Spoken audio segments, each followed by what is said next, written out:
Yo no soy de este mundo. Yo habito con frenesí la luna. Es por eso que hoy les traigo, El corazón del actor, de Edgar Allan Poe. Que lo disfruten. Es cierto. Siempre he sido nervioso, muy nervioso, terriblemente nervioso. ¿Pero por qué afirman ustedes que estoy loco?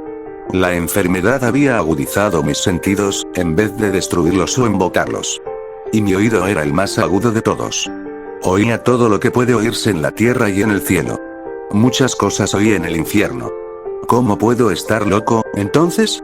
Escuchen, y observen con cuánta cordura, con cuánta tranquilidad les cuento mi historia.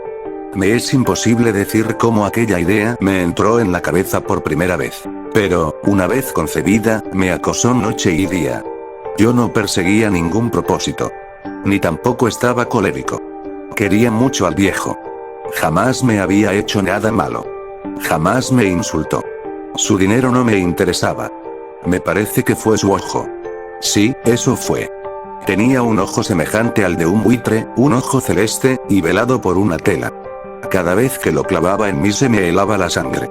Y así, poco a poco, muy gradualmente, me fui decidiendo a matar al viejo y librarme de aquel ojo para siempre.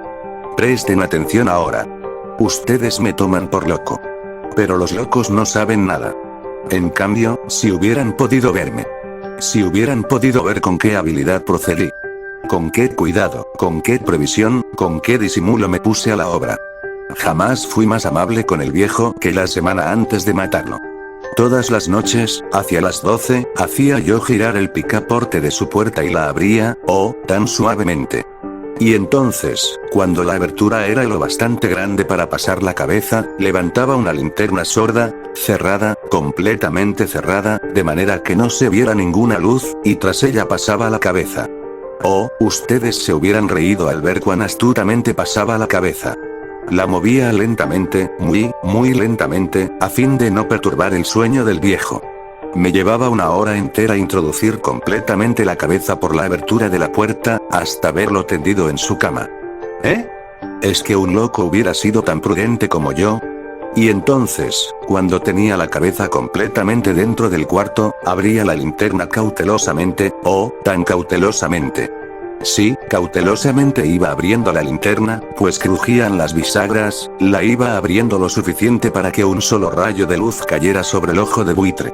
Y esto lo hice durante 7 largas noches, cada noche, a las 12, pero siempre encontré el ojo cerrado, y por eso me era imposible cumplir mi obra, porque no era el viejo quien me irritaba, sino el mal de ojo.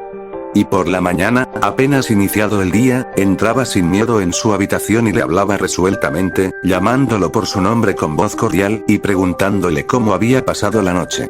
Ya ven ustedes que tendría que haber sido un viejo muy astuto para sospechar que todas las noches, justamente a las 12, iba yo a mirarlo mientras dormía. Al llegar la 8ª noche, procedí con mayor cautela que de costumbre al abrir la puerta. El minutero de un reloj se mueve con más rapidez de lo que se movía mi mano. Jamás, antes de aquella noche, había sentido el alcance de mis facultades, de mi sagacidad. Apenas lograba contener mi impresión de triunfo. Pensar que estaba ahí, abriendo poco a poco la puerta, y que él ni siquiera soñaba con mis secretas intenciones o pensamientos. Me reí entre dientes ante esta idea, y quizá me oyó, porque lo sentí moverse repentinamente en la cama, como si se sobresaltara. Ustedes pensarán que me eché hacia atrás, pero no. Su cuarto estaba tan negro como la pez, ya que el viejo cerraba completamente las persianas por miedo a los ladrones. Yo sabía que le era imposible distinguir la abertura de la puerta, y seguí empujando suavemente, suavemente. Había ya pasado la cabeza y me disponía a abrir la linterna, cuando mi pulgar resbaló en el cierre metálico y el viejo se enderezó en el lecho, gritando. ¿Quién está ahí? Permanecí inmóvil, sin decir palabra. Durante una hora entera no moví un solo músculo, y en todo ese tiempo no oí que volviera a tenderse en la cama. Seguía sentado, escuchando, tal como yo lo había hecho, noche tras noche, mientras escuchaba en la pared los taladros cuyo sonido anuncia la muerte. Oí de pronto un leve quejido, y supe que era el quejido que nace del terror. No expresaba dolor o pena, oh, no. Era el ahogado sonido que brota del fondo del alma cuando el espanto la sobrecoge. Bien conocía yo ese sonido. Muchas noches, justamente a las 12, cuando el mundo entero dormía, surgió de mi pecho, ahondando con su espantoso eco los terrores que me enloquecían. Repito que lo conocía bien. Comprendí lo que estaba sintiendo el viejo y le tuve lástima, aunque me reía en el fondo de mi corazón. Comprendí que había estado despierto desde el primer leve ruido, cuando se movió en la cama. Había tratado de decirse que aquel ruido no era nada, pero sin conseguirlo. Pensaba, no es más que el viento en la chimenea, o un grillo que chirrió una sola vez. Sí, había tratado de darse ánimo con esas suposiciones, pero todo era en vano. Todo era en vano, porque la muerte se había aproximado a él, deslizándose furtiva, y envolvía a su víctima. Y la fúnebre influencia de aquella sombra imperceptible era la que lo movía a sentir, aunque no podía verla ni oírla, a sentir la presencia de mi cabeza dentro de la habitación. Después de haber esperado largo tiempo, con toda paciencia, sin oír que volviera a acostarse, resolví abrir una pequeñísima ranura en la linterna. Así lo hice, no pueden imaginarse ustedes con qué cuidado, con qué inmenso cuidado, hasta que un fino rayo de luz, semejante al hilo de la araña, brotó de la ranura y cayó de lleno sobre el ojo de buitre. Estaba abierto de par en par, y yo empecé a enfurecerme mientras lo miraba. Lo vi con toda claridad, de un azul apagado y con aquella horrible tela que me helaba hasta el tuétano. Pero no podía ver nada de la cara o del cuerpo del viejo, pues, como movido por un instinto, había orientado el haz de luz exactamente hacia el punto maldito. No les he dicho ya que lo que toman erradamente por locura es solo una excesiva agudeza de los sentidos. En aquel momento llegó a mis oídos un resonar apagado y presuroso, como el que podría hacer un reloj envuelto en algodón. Aquel sonido también me era familiar. Era el latido del corazón del viejo. Aumentó aún más mi furia, tal como el redoblar de un tambor estimula el coraje de un soldado. Pero, incluso entonces, me contuve y seguí callado. Apenas si respiraba. Sostenía la linterna de modo que no se moviera, tratando de mantener con toda la firmeza posible el haz de luz sobre el ojo. Entretanto, el infernal latido del corazón iba en aumento. Se hacía cada vez más rápido, cada vez más fuerte, momento a momento. El espanto del viejo tenía que ser terrible. Cada vez más fuerte, más fuerte. ¿Me siguen ustedes con atención? Les he dicho que soy nervioso. Sí, lo soy. Y ahora, a medianoche, en el terrible silencio de aquella antigua casa, un resonar tan extraño como aquel me llenó de un horror incontrolable. Sin embargo, me contuve todavía algunos minutos y permanecí inmóvil. Pero el latido crecía cada vez más fuerte, más fuerte. Me pareció que aquel corazón iba a estallar. Y una nueva ansiedad se apoderó de mí, algún vecino podía escuchar aquel sonido. La hora del viejo había sonado. Lanzando un alarido, abrí del todo la linterna y me precipité en la habitación. El viejo clamó una vez, nada más que una vez. Me bastó un segundo para arrojarlo al suelo y echarle encima el pesado colchón. Sonreí alegremente al ver lo fácil que me había resultado todo. Pero, durante varios minutos, el corazón siguió latiendo con un sonido ahogado. Claro que no me preocupaba, pues nadie podría escucharlo a través de las paredes. Cesó, por fin, de latir. El viejo había muerto. Levanté el colchón y examiné el cadáver. Sí, estaba muerto, completamente muerto. Apoyé la mano sobre el corazón y la mantuve así largo tiempo. No se sentía el menor latido. El viejo estaba bien muerto. Su ojo no volvería a molestarme. Si ustedes continúan tomándome por loco, dejarán de hacerlo cuando les describa las astutas precauciones que adopté para esconder el cadáver. La noche avanzaba, mientras yo cumplía mi trabajo con rapidez, pero en silencio.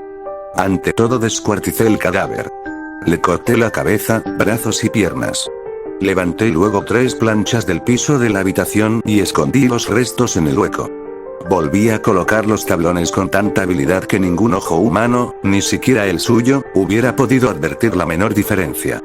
No había nada que lavar, ninguna mancha, ningún rastro de sangre. Yo era demasiado precavido para eso. Una cuba había recogido todo, ja. Cuando hube terminado mi tarea eran las 4 de la madrugada, pero seguía tan oscuro como a medianoche. En momentos en que se oían las campanadas de la hora, golpearon a la puerta de la calle. Acudí a abrir con toda tranquilidad, pues ¿qué podía temer ahora? Hallé a 3 caballeros, que se presentaron muy civilmente como oficiales de policía. Durante la noche, un vecino había escuchado un alarido, por lo cual se sospechaba la posibilidad de algún atentado. Al recibir este informe en el puesto de policía, habían comisionado a los 3 agentes para que registraran el lugar. Sonreí, pues, ¿qué tenía que temer? Di la bienvenida a los oficiales y les expliqué que yo había lanzado aquel grito durante una pesadilla. Les hice saber que el viejo se había ausentado a la campaña. Llevé a los visitantes a recorrer la casa y los invité a que revisaran bien. Finalmente, acabé conduciéndolos a la habitación del muerto. Les mostré sus caudales intactos y cómo cada cosa se hallaba en su lugar. En el entusiasmo de mis confidencias traje sillas a la habitación y pedí a los 3 caballeros que descansaran allí de su fatiga, mientras yo mismo, con la audacia de mi perfecto triunfo, colocaba mi silla en el exacto punto bajo el cual reposaba el cadáver de mi víctima. Los oficiales se sentían satisfechos. Mis modales los habían convencido. Por mi parte, me hallaba perfectamente cómodo. Sentáronse y hablaron de cosas comunes, mientras yo les contestaba con animación. Mas, al cabo de un rato, empecé a notar que me ponía pálido y deseé que se marcharan. Me dolía la cabeza y creía percibir un zumbido en los oídos. Pero los policías continuaban sentados y charlando. El zumbido se hizo más intenso. Seguía resonando y era cada vez más intenso. Hablé en voz muy alta para librarme de esa sensación, pero continuaba lo mismo y se iba haciendo cada vez más clara, hasta que, al fin, me di cuenta de que aquel sonido no se producía dentro de mis oídos. Sin duda, debí de ponerme muy pálido, pero seguir hablando con creciente soltura y levantando mucho la voz. Empero, el sonido aumentaba, ¿y qué podía hacer yo? Era un resonar apagado y presuroso, un sonido como el que podría hacer un reloj envuelto en algodón. Yo jadeaba, tratando de recobrar el aliento, y, sin embargo, los policías no habían oído nada. Hablé con mayor rapidez, con vehemencia, pero el sonido crecía continuamente. Me puse en pie y discutí sobre insignificancias en voz muy alta y con violentas gesticulaciones. Pero el sonido crecía continuamente. ¿Por qué no se iban? Anduve de un lado a otro, a grandes pasos, como si las observaciones de aquellos hombres me enfurecieran. Pero el sonido crecía continuamente. ¡Oh, Dios! ¿Qué podía hacer yo? Lancé espumarajos de rabia, maldije, juré, balanceando la silla sobre la cual me había sentado, raspé con ella las tablas del piso, pero el sonido sobrepujaba todos los otros y crecía sin cesar. Más alto, más alto, más alto. Y entre tanto los hombres seguían charlando plácidamente y sonriendo. ¿Era posible que no oyeran? ¡Santo Dios! No, no. Claro que oían y que sospechaban. Sabían, y se estaban burlando de mi horror. Sí, así lo pensé y así lo pienso hoy. Pero cualquier cosa era preferible a aquella agonía. Cualquier cosa sería más tolerable que aquel escarnio. No podía soportar más tiempo sus sonrisas hipócritas. Sentí que tenía que gritar o morir, y entonces, otra vez, escuchen, más fuerte, más fuerte, más fuerte, más fuerte. Basta ya de fingir, malvados. Aullé. Confieso que lo maté. Levanten esos tablones. Ahí, ahí. ¿Dónde está latiendo su horrible corazón? De mi parte ha sido todo, camaradas. Por lo pronto seguiré leyendo historias de terror, porque soy J.P. Lindao. Hasta la próxima.